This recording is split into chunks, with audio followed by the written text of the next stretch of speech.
दिल को दिल से मिला लें, चलो फिर चले, रेत सा मन बना लें, चलो फिर चले, प्यार की नित्य गंगा बही जा रही है, आओ हम तुम नहा लें, चलो फिर चले। नमस्कार दोस्तों, आप देख रहे हैं HDI भारत न्यूज़ का खास प्रोग्राम कुछ तो है। साहित्य समाज का दर्पण होता है। हरदोई जनपद भी साहित्यिक धरती रही है, जहां एक से एक साहित्यकार हुए हैं, जिन्होंने हरदोई का नाम साहित्य जगत में रोशन किया है।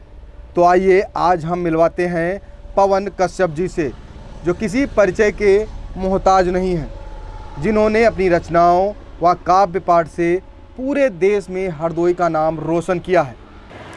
स्वागत है पवन जी आपका हमारे HDI भारत न्यूज़ के खास प्रोग्राम कुछ तो है में। सबसे पहले मैं आपसे एक व्यक्तिगत सवाल करना चाहूँगा, जो मुझे नहीं करना चाहिए लेकिन फिर भी करूँगा, कि मैंने सुना है कि आप एक गंभीर बीमारी से इस समय ग्रस्त हैं। क्या ये सच है? सबसे पहले तो मैं HDI भारत के समस्त दर्शकों को मैं नमस्कार करना चाहूँगा। प्रदीप भाई, आपको भी मैं बहुत बहुत धन्यवाद देता हूँ कि आपने यहाँ पर मुझे आमंत्रित किया। जैसा कि आपने प्रश्न किया है मेरी बीमारी के संबंध में, मैं सार्वजनिक रूप से अभी तक ऐसी चर्चाएं करने से बचता रहता हूं। आपने दिल से ये प्रश्न पूछा है तो मेरा दायित्व तो बन जाता है कि मैं आपको दिल से जवाब भी दूं। निश्चित तौर से मैं आपको बता दूं कि मेरा बचपन जो है बड़ा संघर्षों से व्यतीत हुआ है। 2002 में मेरे पिताजी एक्सपायर हो गए थे। शायद मैं 6 या 7 में पढ़ रहा था। तब से अपनी जिम्मेदारियों के साथ में, संघर्षों के साथ में अपने जीवन को व्यतीत कर रहा हूँ। इसी बीच 2015 में मुझे पता चला कि मुझे न्यूरोएंडोक्राइन ट्यूमर है। अमाशय से लेकर लीवर तक इफ़ेक्ट है इसका। तो मुझे इमरजेंसी में 2015 में ही एक सर्जरी करानी पड़ी और अभी भी मैं लगातार उसका इलाज चल रहा है। कहीं ना कहीं इस बीमारी ने मुझे तोड़ा है और इससे बहुत कुछ सीखने को भी मिला है। कोई ऐसी लाइनें जो दिल को छूने वाली, जो दर्द आपका है अंदर, जी, वो निकल के। बिल्कुल मैं ये गीत सुनाना चाहूँगा। ये गीत मेरा है, मेरे दर्द को, और मूलतः मैं प्रेम का कवि हूँ, तो दोनों को बयां करेगा। वो गीत रखता हूँ, सुनिएगा। जीवन जीने निकला हूँ इस टेढ़ी मेढ़ी पगडंडी पर, यदि थक जाऊं इस पथ पर तो मेरा हिस्सा तुम जी लेना। जीवन जीने निकला हूँ, जीवन रूपी इस सागर में भावों का मंथन करता हूँ। एक अकेला इस सागर में डूब न जाऊँ मैं डरता हूँ। प्रियवर प्रेम घड़ा पाने में अब तक मैं असमर्थ रहा हूँ। मेरे बाद अगर सागर से अमृत निकले तुम पी लेना। जीवन जीने निकला हूँ मैं। भी मंचों पर जब आप होते हैं तो कहीं से रियलाइज़ ही नहीं होता है कि आप इतनी बड़ी बीमारी से जूझ रहे हैं, जिंदा दिली से आप जी रहे हैं। इसका मोटिवेट कहाँ से हो रहे हैं? यही मैं कविता में कब आया, 2015 में जब मेरी सर्जरी हुई थी तो मैं हॉस्पिटल के बेड पर लेटा हुआ था। जो मेरा बैकग्राउंड रहा है, मेरे पिताजी साहित्य के अच्छे जानकार थे। उन्होंने मुझे प्रेरित किया जब जीवित थे वो। स्कूली शिक्षा जब मेरी थी विद्यालयों के तरफ से, मैं कई प्रतियोगिताओं में मैं भाग लेता था। माँ शारदे की एक और कृपा मुझ पर है कि थोड़ी बहुत आवाज़ जो है, स्वर मेरा अच्छा दिया है। तो मैं कॉलेज में कई फंक्शनों में गाता था। जी। 2015 में जब मैं बीमार हुआ और बेड पर लेटा था जब, तो मेरे अंदर वही चीज़ें सब मुड़ने लगी। साहित्य की ओर खिंचाव मेरा वहीं से आया। कई साहित्य रचनाएं पढ़ी, कई किताबें पढ़ी जब खाली समय में कुछ नहीं रहता था मेरे पास में, कई कवियों को सुना, जिससे मेरे अंदर ये भावना जागी और मैं काव्य की तरफ लौट आया। हम कह सकते हैं कि आपको इस बीमारी ने कभी बना दिया? मैं कविता के क्षेत्र में बीमारी के बाद ही आया हूँ। कोई ऐसी लाइनें जो हमारे दर्शकों को और सुना सकें तो मज़ा आ जाएगा। इस समय मैं 4 पंक्तियाँ आपको पढ़ता हूँ, बताता हूँ कि लोग काफ़ी सुन रहे हैं।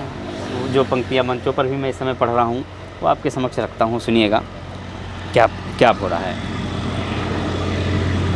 इश्क वालों को यार मिलता है, इश्क वालों को यार मिलता है, भूले बिछड़ों को द्वार मिलता है। और मैं तो इतना ही बस कमा पाया, प्यार चाहो तो प्यार मिलता है, प्यार चाहो तो प्यार मिलता है। वाह पवन।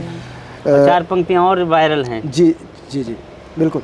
तिनकों से घर बना दिया मैं। ये आपकी लाइनें सोशल मीडिया पे काफ़ी वायरल हैं। हाँ, शायद मैं वही बताने का प्रयास कर रहा हूँ। जी। और इन पंक्तियों से मैं अपना व्यक्तित्व भी रखना चाहता हूँ। क्या मैं सोचता हूँ, ये जग है या ईश्वर है या प्रकृति है, अगर कोई कष्ट देती है, सीखना भी चाहिए लोगों को, अपनी कठिनाइयों से ही सीखना चाहिए व्यक्ति को, और उसी से मोटिवेट होना चाहिए, उसी से रास्ता निकलता है, और वही आपको उस परेशानी से निकाल भी सकता है। जहाँ तक मेरा जीवन सीधे ग्राफ में नहीं चल सकता, उतार चढ़ाव तो निश्चित है।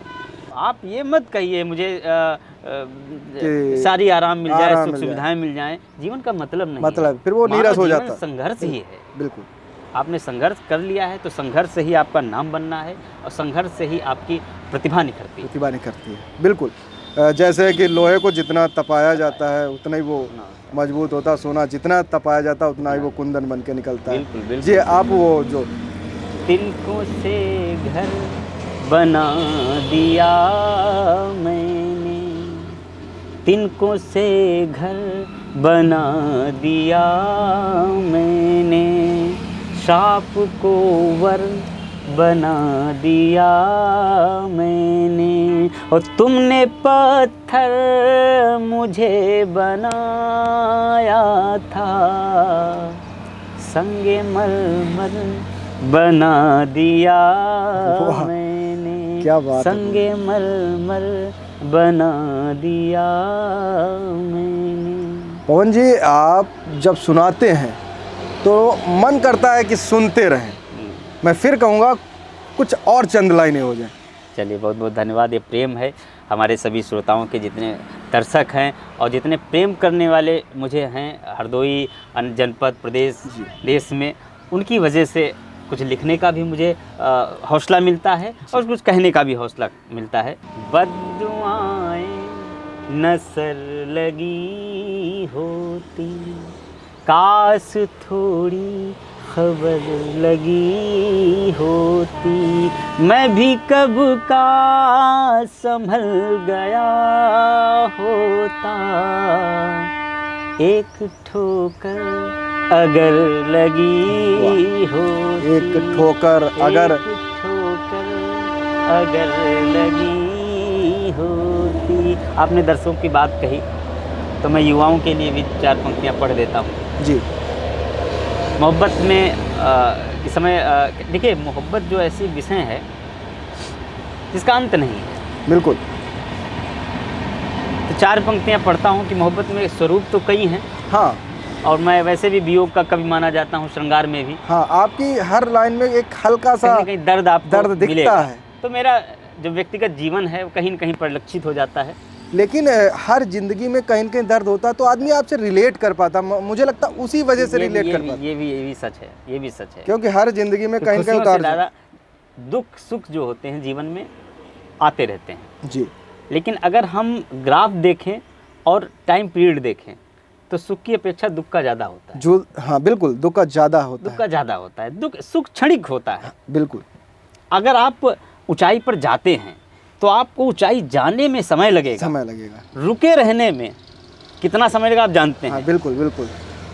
उतने समय तक रुक नहीं, जितना लंबा संघर्ष किया उतना हम नहीं अचीव कर पाते नहीं हैं, achieve कि कर उतनी पाते देर हैं। तक हम नहीं वो रुक खुशियाँ नहीं पाते हैं, वो खुशियाँ अचीव नहीं बिल्कुल। कर पाते हैं, या हो सकता है मानव प्रवृत्ति हो वो संतुष्ट ही नहीं होता है। हाँ ये भी एक कह सकते हैं। बिल्कुल। तो 4 पंक्तियाँ जी। पढ़ता हूँ उन हमारे दोस्त हैं जो युवा साथी हैं, सुनिएगा। दिल लुभाना तो तुमको आता है, दिल लुभाना तो तुमको आता है, जीत जाना तो तुमको आता है, मुस्कुराओ कि रो रहा हूँ मैं, मुस्कुराना तो तुमको आता है। वाह पवन जी। वो इतने मगरूर हुए हो कैसे, बोलो मजबूर हुए हो कैसे, मैं तो तुमसे न दूर हो पाया, मुझसे तुम दूर हुए हो कैसे, मुझसे तुम दूर हुए। कड़ी में क्वेश्चन रखना चाहूँगा। इस समय विधानसभा चुनाव जो आपसे आपका क्षेत्र नहीं है, जी जी जी, लेकिन एक युवा हैं, राजनीति में वोट भी करेंगे और एक कुछ न कुछ अपने मन में आशा भी होती है कि राजनीति सुधरेगी तो देश के हालात भी सुधरेंगे। मैं चाहूँगा राजनीति पे आप कुछ टिप्पणी करना चाहेंगे देखिए मैं अपनी शैली में। देखिए प्रेम विषय इतना बृहद है तो मैं अपना बताऊं कि मुझे तो फुर्सत ही नहीं मिल पाती है राजनीति पर टिप्पणी करने की, और मैं मूलतः प्रेम का कवि हूँ जैसा बता चुका हूँ। तो राजनीति पर मैं 4 पंक्तियाँ केवल इतनी कहता हूँ कि बिके किरदार की बातें यहाँ पर कौन करता है, बिके किरदार की बातें यहाँ पर कौन करता है, ज़रा से प्यार की बातें यहाँ पर कौन करता है, और मेरा तो वक्त गुजरा है दवा के इंतजामों में, सुनो सरकार की बातें यहाँ पर कौन करता है। मतलब आपने पूरी बात अपने अंदाज में कह दी। कोई टिप्पणी नहीं, कोई कुछ नहीं, बस अपने अंदाज में। चलिए मैं आपसे आखिर में प्रोग्राम के आपकी जो सबसे प्रिय लाइनें हो या कविता हो, मैं चाहूँगा हमारे दर्शकों तक आप ज़रूर। चलिए मैं प्रयास करता हूँ। और मेरी प्रिय, देखिए ऐसा ना, आप किसी बाप से पूछिए कि कौन सा बेटा अच्छा लगता है तो उसके लिए बहुत कठिन प्रश्न हो जाता है, कौन सा बेटा अच्छा है। बिल्कुल मैं समझ सकता हूँ आपकी फीलिंग्स को, लेकिन मैं फिर भी चाहूँगा, कहते ना कि कुछ तो ऐसा होता है उसमें कि नहीं यार ये मुझे पसंद है। तो देखिए अब तमाम ऐसी कविताएं हैं। देखिए मंच पर साहित्य कुछ अलग होता है, और जो मन की बातें कहीं लिखनी होती हैं वो डायरी में पड़ी रह जाती हैं, जिनको मंच तक हम ले मंच नहीं पसंद करता, लेकिन खुद को नहीं पसंद पाते हैं, खुद को बहुत पसंद, लोगों को नहीं पसंद आती है, ऐसा होता है हो सकता। देखिए मंच पर आज मशाला चलता है, बिल्कुल अट्रैक्शन चलता है, ऐसी कविताएं चलती हैं जो साहित्य से कोई लेना देना नहीं होता है। हो सकता कवि बदल गए हों, हो सकता श्रोता बदल गए, दोनों स्थितियाँ बिल्कुल। कवि चाहता है कि जो श्रोता सुनना चाहते हैं हम वो सुनाएं, बिल्कुल और यही होता है। अच्छे श्रोता लोग कहते हैं कि मंचों पर मुझे कविता बची ही नहीं, हाँ कविता बची, बिल्कुल बिल्कुल। तो ये स्थितियाँ हैं। तो मैं अपने पसंद की बात कह दी है, तो एक गीत मैं पढ़ता हूँ। विभागीय समस्याएं रहती हैं, विभागीय व्यस्तताएं रहती हैं, स्वास्थ्य संबंधी व्यस्तताएं रहती हैं, इसलिए मैं मंचों पर बहुत अधिक तो समय नहीं दे पाता हूँ। एक लेकिन अंदर से एक दिल उमड़ता है कि आज नहीं तो कल दिन सही आएंगे, कल दिन, बिल्कुल। 4 पंक्तियाँ वहीं से पढ़ता हूँ मैं, सुनिएगा। इस समय वनवास मेरा चल रहा है, क्या पता कल राम बन कर लौट आऊं।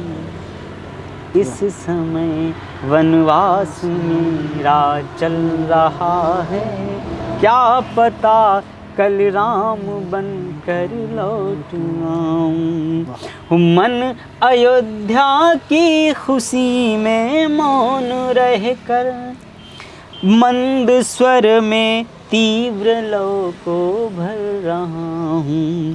प्रेम अविरलता से इन दंडक वनों को जीत लूँ, अभ्यास इसका कर रहा हूँ। थाल पूजा के सजा लो चौखटों पर, क्या पता कल धाम बन कर लौट आऊं। इस समय वनवास मेरा चल रहा है, क्या पता कल राम बन कर लौट आऊं। 4 पंक्तियाँ और पढ़ना चाहता हूँ इस गीत की। बिल्कुल। भाग्य रूठा सांस टूटी इस भुवन में, बुलबुला सा रोज बन के फूटता हूँ। और जिस समय ने तोड़ डाले स्वप्न मेरे, उस समय को बांधने को ढूंढता हूँ। और शून्य से शुरुआत फिर से कर रहा हूँ, क्या पता कल नाम बन कर लौट आऊं। क्या पता कल नाम बन कर लौट आऊं। ओ हम बहुत पिछड़े कलुषता के विषय में, प्रेम पर जीवन समर्पित कर दिया है जी बिल्कुल। हम बहुत छल कपट द्वेष क्या होता है, मुझे लगता है कवि के जीवन में तो नहीं होना चाहिए। बिल्कुल। हो हम बहुत पिछड़े कलुषता के विषय में, चाहता हूँ प्रेम बरसे इस गगन से। पुष्प की वंशावली से है निवेदन, प्रेम की खुशबू बहे फिर इस चमन से। नाम जिह्वा पर तिरस्कृत है अभी पर, नाम जिह्वा पर तिरस्कृत है अभी पर, क्या पता कल जाम बन कर लौट आऊं। इस समय वनवास मेरा चल रहा है, क्या पता कल राम बन कर लौट आऊं। वाह, बहुत बहुत धन्यवाद। बहुत बहुत अच्छी कविताएं और लाइनें। चलते चलते पवन जी, मैं आपसे चाहूँगा हमारा जो यूथ है, हमारे जो दर्शक हैं, उनके लिए कुछ ऐसी लाइनें जो उनका मार्गदर्शन भी कर सकें, उन्हें मोटिवेट भी कर सकें। मैं जितना प्रदीप भाई मैंने सीखा है उसके आधार पर मैं कहना चाहता हूँ कि युवा जितने भी हैं, हमारे मित्र हैं, साथी हैं, आप कोई भी सफलता बिना संघर्ष के नहीं मिलती है। तो संघर्ष जीवन का हिस्सा है, इसको करते रहिए और अपनी मंजिल तक पहुंचते रहिए। 4 पंक्तियां मैं कहूँगा अपने अंदाज में। बिल्कुल। और सुनिएगा। क्यों आँखों में आंसू छलके, क्यों रोकर भिगो रहे पलकें, कुछ धैर्य नहीं क्या जीवन में, हो गए हो क्या इतने हल्के। और जीवन संघर्षों की रेखा, यदि ना देखा तो क्या देखा। तू ठान ले यदि कुछ करने को, मिट जाएगा विधि का लेखा। और क्यों रोते फिरते दुनिया में, क्यों रोते फिरते दुनिया में, थोड़ा थोड़ा ही जिया करो, कुछ किया करो, कुछ किया करो, कुछ किया करो। ओ कितनी सरिताएं बहती हैं, देखो तुमसे कुछ कहती हैं। इस प्रेम सुधा की वर्षा में कितनी ही सदियां रहती हैं। और फिर भी क्यों प्यासा तेरा मन, फिर भी क्यों प्यासा तेरा मन, अंजुली बांध कर पिया करो, कुछ किया करो, कुछ किया करो, कुछ किया करो। बहुत बहुत धन्यवाद। बहुत बहुत धन्यवाद पवन जी, आप हमारे इस खास प्रोग्राम में आए और इतना समय दिया और इतनी बेहतरीन तरीके से आपने बातें की लोगों, और आपकी लाइनें तो मुझे बार बार कहने की ज़रूरत ही नहीं है। पवन जी की ही कुछ लाइनें हैं, उन्हीं से मैं इस प्रोग्राम को समाप्त करना चाहूँगा। जिक्र तुम्हारा लाना हमने बंद कर दिया, अब तो हंसना गाना हमने बंद कर दिया। भावों के गठबंधन जब से टूटे तुमसे, रिश्तों को अजमाना हमने बंद कर दिया। ये थे हमारे साथ बहुत ही बेहतरीन कवि पवन जी। ऐसे ही प्रोग्राम देखने के लिए हमारे YouTube channel HDI Bharat news को सब्सक्राइब कर लें। वीडियो अच्छा लगे तो शेयर कर दें और लाइक करना बिल्कुल ना भूलें। नमस्कार।